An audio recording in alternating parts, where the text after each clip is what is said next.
Hello everyone, welcome to JM studies. ఈ వీడియోలో మనం 2024 ఆగస్టు నెలకు సంబంధించిన కరెంట్ అఫైర్స్ డిస్కస్ చేద్దాం. వీడియో స్టార్ట్ చేసే ముందు అందరికీ ఒక రిక్వెస్ట్ అండి. ఇంకా ఎవరైనా మన ఛానల్ని సబ్స్క్రైబ్ చేయకపోతే దయచేసి అందరూ కూడా సబ్స్క్రైబ్ చేసుకోండి. అలాగే బెల్ ఐకాన్పై క్లిక్ చేయండి. ఓకే, ఫస్ట్ వన్ చూద్దాం. ప్రేరణ ప్రోగ్రాం ఇటీవల వార్తల్లో కనిపించింది. ఏ మంత్రిత్వ శాఖ ప్రారంభించింది? కరెక్ట్ ఆన్సర్ విద్యా మంత్రిత్వ శాఖ. కేంద్ర విద్యా మంత్రి ఇటీవల విద్యార్థులు, ఉపాధ్యాయులు మరియు పిఎం శ్రీ పాఠశాలల విద్యార్థుల తల్లిదండ్రులతో మరియు ప్రేరణ ప్రోగ్రాం పూర్వ విద్యార్థులతో సంభాషించారు. జనవరి 2024 ప్రారంభించబడిన ప్రేరణ ప్రోగ్రాం ఎన్ఈపి 2020 నుండి భారతీయ విద్యా సూత్రాలు మరియు విలువ ఆధారిత అభ్యాసాన్ని అనుసంధానిస్తుంది. ఇది వారసత్వం మరియు ఆవిష్కరణలను మిళితం చేస్తూ ఎంపిక చేసిన 9 నుండి 12వ తరగతి విద్యార్థులకు ఒక వారం రోజుల రెసిడెన్షియల్ ప్రోగ్రాం. నెక్స్ట్ మనం చూద్దాం. కేంద్ర ప్రభుత్వం ఇటీవల ప్రారంభించిన నేషనల్ పెస్ట్ సర్వేలెన్స్ సిస్టమ్ లక్ష్యం ఏమిటి? కరెక్ట్ ఆన్సర్ పురుగు మందుల చిల్లర వ్యాపారులపై రైతుల ఆధారపడడాన్ని తగ్గించడం. పెస్ట్ కంట్రోల్లో రైతులకు సహాయం చేయడానికి భారత ప్రభుత్వం ఏఐ ఆధారిత నేషనల్ పెస్ట్ సర్వేలెన్స్ సిస్టమ్ని ఆగస్టు 15న ప్రారంభించింది. ఎన్పిఎస్ఎస్ రైతులు తమ ఫోన్లను ఉపయోగించి వ్యవసాయ నిపుణులతో కనెక్ట్ అవ్వడానికి సహాయపడుతుంది. పురుగు మందుల రిటైలర్లపై ఆధారపడటాన్ని తగ్గిస్తుంది. ఖచ్చితమైన రోగ నిర్ధారణ మరియు చికిత్స కోసం రైతులు తెగులు సోకిన పంటల చిత్రాలను నిపుణులకు పంపవచ్చు. దాదాపు 11 కోట్ల మంది రైతులకు సకాలంలో సమాచారాన్ని అందించడం ద్వారా పెస్ట్ డేటాను విశ్లేషించడానికి సిస్టమ్ ఏఐ సాధనాలను ఉపయోగిస్తుంది. ఈ చొరవ ఉత్పాదకతను పెంచడం, నేల ఆరోగ్యాన్ని రక్షించడం మరియు అదనపు నిధులు లేకుండా అవుట్ రీచ్ ప్రోగ్రాంల ద్వారా రాష్ట్ర స్థాయిలో అమలు చేయడం లక్ష్యంగా పెట్టుకుంది. నెక్స్ట్ మనం చూద్దాం. గాస్ట్రోడియా ఇండికా ఒక ప్రత్యేకమైన ఆర్చిడ్ జాతి. ఇది ఇటీవల ఏ రాష్ట్రంలో కనుగొనబడింది? Correct answer Sikkim. ఒక ప్రత్యేకమైన ఆర్కిడ్ జాతి గాస్ట్రోడియా ఇండికా ఇటీవల సిక్కింలోని ఫాంబోంగ్లో వన్యప్రాణుల అభయారణ్యంలో కనుగొనబడింది. ఇది భారతదేశం నుండి తన పువ్వులను ఎప్పుడూ తెరవని మొట్టమొదటి ఆర్చిడ్ మరియు భారతదేశంలో కనుగొనబడిన గ్యాస్ట్రిడియో జాతికి చెందిన మొదటి క్లిస్టోగామస్ జాతి. గ్యాస్ట్రిడియా ఇండికా హోలో మైకోట్రోఫిక్. ఇది క్లోరోఫిల్ లేని కారణంగా జీవనోపాధి కోసం పూర్తిగా శిలీంధ్రాలపై ఆధారపడుతుంది.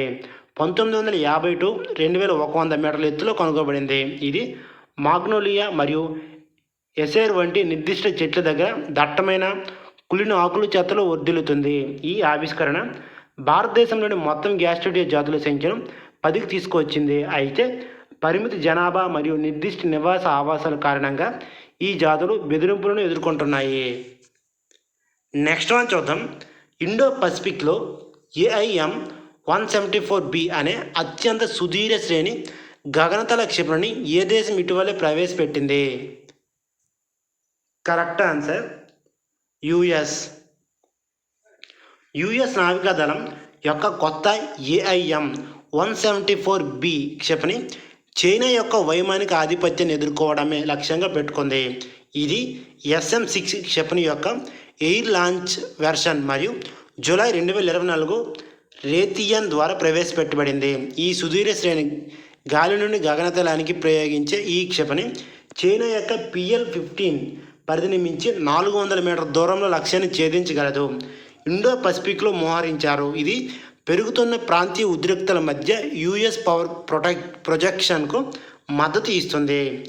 AIM-174B వైమానిక రక్షణ సైట్లు మరియు యుద్ధ నౌకలు వంటి అధిక ప్రాధాన్యమైన గ్రౌండ్ వస్తువులను లక్ష్యంగా చేసుకుంటుంది. ఇది పాక్షిక బాలిస్టిక్ పద్ధతులు పనిచేస్తాయి. నెక్స్ట్ వన్ చూద్దాం. ఇటీవల వార్తల్లో కనిపించిన కాలిఫోర్నియం అంటే ఏమిటి? కరెక్ట్ ఆన్సర్ అత్యంత రేడియోధార్మిక మూలకం. బీహార్ పోలీసులు ఇటీవల 50 గ్రాములు కాలిఫోర్నియం అనే అత్యంత రేడియోధార్మిక మూలాన్ని స్వాధీనం చేసుకున్నారు.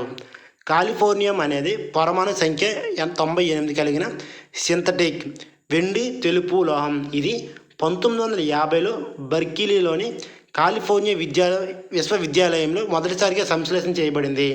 ఇది సహజంగా సంభవించదు మరియు హీలియం అయాన్లతో క్యూరియంపై బాంబు దాడి చేయడం ద్వారా ఉత్పత్తి చేయబడుతుంది. ఇది తీవ్రమైన రేడియో ధార్మికతకు ప్రసిద్ధి చెందింది. కాలిఫోర్నియం విలువైనది కానీ ప్రమాదకరమైనది. ఇది అణు రియాక్టర్లను ప్రారంభించడం, విమానాలలో లోహపు అలసటను గుర్తించడం మరియు కొన్ని క్యాన్సర్లను చికిత్స చేయడం ఉపయోగించబడుతుంది. కాలిఫోర్నియం యొక్క ఐసోటోపుల్లో CF-2251 ఉన్నాయి. ఇది 898 సంవత్సరాల సగం జీవితంలో అత్యంత స్థిరమైన మరియు వివిధ పారిశ్రామిక మరియు శాస్త్రీయ అనువర్తనాల్లో ఉపయోగించబడుతుంది. నెక్స్ట్ మనం చూద్దాం. ఇటీవల వార్తల్లో చూసిన జియో ఫార్సీ పథకం ప్రాథమిక లక్ష్యం ఏమిటి? కరెక్ట్ ఆన్సర్ పార్సీ జనాభా క్షీణిస్తున్న ధోరణిని తిప్పికొట్టడానికి.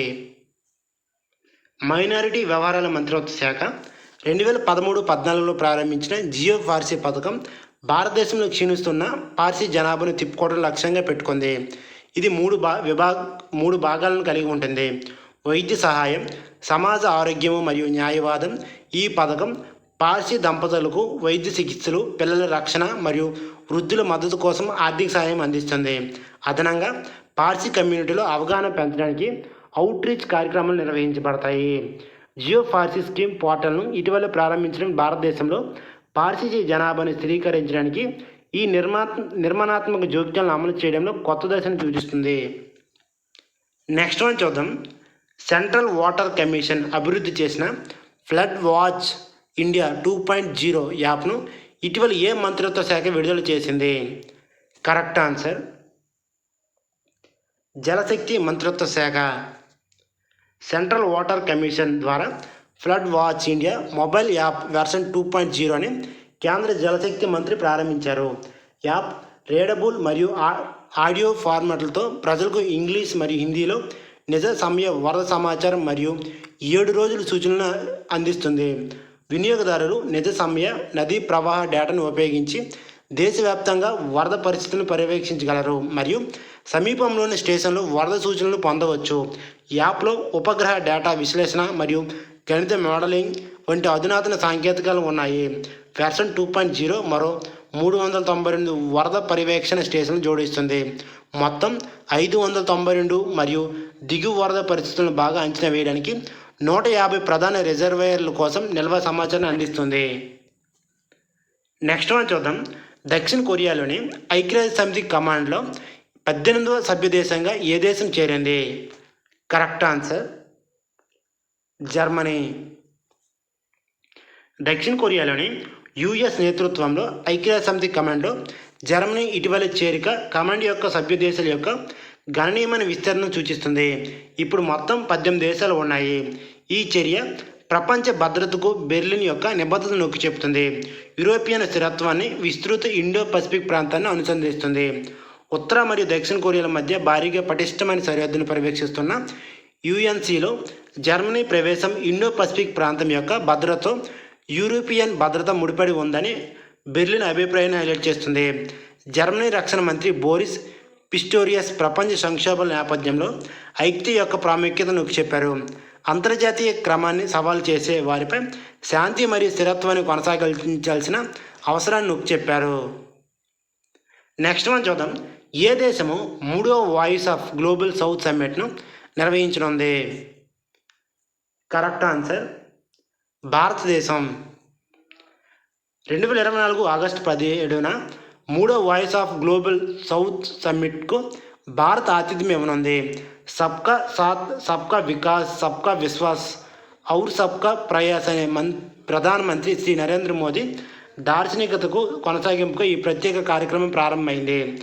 మునుపటి 2 సమ్మిట్ల మాదిరిగానే 3వ VOGSS వర్చువల్ ఫార్మాట్లో నిర్వహించబడుతుంది మరియు లీడర్స్ సెషన్ మరియు మినిస్ట్రియల్ సెషన్లుగా రూపొందించబడింది. ప్రారంభ సెషన్ దేశాధినేత ప్రభుత్వ స్థాయిలో ఉంటుంది మరియు ప్రధానమంత్రి శ్రీ నరేంద్ర మోదీ హోస్ట్ చేస్తారు. ప్రారంభ నాయకులు నేషన్ యొక్క ఇతివృత్తం సమ్మిట్ యొక్క విస్తృతమైన థీమ్ వల్ల ఉంటుంది, అనగా సుస్థిర భవిష్యత్తు కోసం సాధికారత గల గ్లోబల్ సౌత్. నెక్స్ట్ వన్ చూద్దాం. 2025 ఆర్థిక సంవత్సరం మొదటి త్రైమాసికంలో ఎంత శాతానికి పట్టణ నిరుద్యోగ రేటు తగ్గింది? Correct answer 6.6. National statistical office విడుదల చేసిన periodic labour force survey data ప్రకారం భారతదేశ పట్టణ నిరుద్యోగ రేటు Q4 FY24లో 6.7% నుండి Q1 FY25లో 6.6%కి కొద్దిగా తగ్గింది. ఈ క్షీణత ప్రధానంగా పురుషుల నిరుద్యోగ రేటులో తగ్గుదల కారణంగా ఉంది. అయినప్పటికీ మహిళా నిరుద్యోగ రేటు 9% పెరిగింది. ఇది 4 త్రైమాసిక గరిష్ట స్థాయికి చేరుకుంది. నెక్స్ట్ వన్ చూద్దాం. ఇటీవల DRDO మరియు భారత సైన్యం ఏ ప్రాంతంలో స్వదేశంగా నిర్మించిన man portable anti tank guided మిసైల్ని విజయవంతంగా పరీక్షించాయి? Correct answer Pokhran, Rajasthan. DRDO మరియు భారత సైన్యం పోఖ్రాన్ ఫీల్డ్ ఫైరింగ్ రేంజ్ వద్ద man portable anti tank guided మిసైల్ని విజయవంతంగా పరిరక్షించాయి. MPAT-GM అనే శత్రు ట్యాంకులు మరియు సాయుధ వాహనాలను లక్ష్యంగా చేసుకోవడానికి రూపొందించబడిన భుజం ప్రయోగించబడిన పోర్టబుల్ క్షిపణి వ్యవస్థ. సిస్టంలో లాంచర్, టార్గెట్ యాక్విజిషన్ సిస్టమ్ మరియు ఫైర్ కంట్రోల్ యూనిట్ ఉన్నాయి. ఇది అధునాతన ఇన్ఫ్రారెడ్ హోమింగ్ సెన్సార్లు మరియు ఇంటిగ్రేటెడ్ ఏవియనిక్స్ కలిగి ఉంది. ఇది పగలు మరియు రాత్రి కార్యకలాపాలను ప్రభావవంతంగా ఉంటుంది. ఈ వీడియో కానీ మీకు నచ్చినట్లయితే దయచేసి అందరూ లైక్ చేయండి. అలాగే మీ ఫ్రెండ్స్కి కూడా